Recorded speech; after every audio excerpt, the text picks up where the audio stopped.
but it's the argument, because I will say people ask me a lot. They're like, how did we actually get to this point where people take seriously this argument that men and women are not different and that it's all a construct? But what we're seeing is the lived out sort of extreme ends, logical ends of those arguments, where, okay, if men and women really aren't different, then you can, if you're a man who you can self-identify as whatever you want because it's a construct. They started making those arguments decades ago. So here we are with people actually doing that.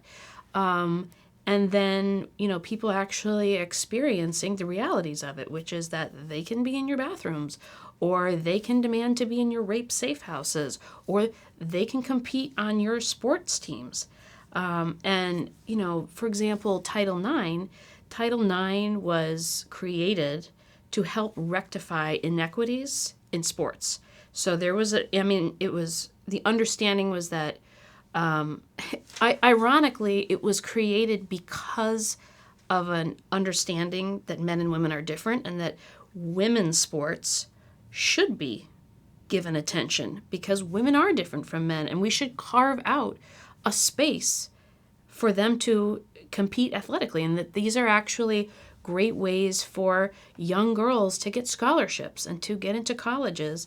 And the idea was that you couldn't, like a school couldn't take a pool of money and divert 90% of it to men's sports at the cost of the women's sports. So it certainly was not a sex-blind approach. It was the opposite of a sex-blind approach.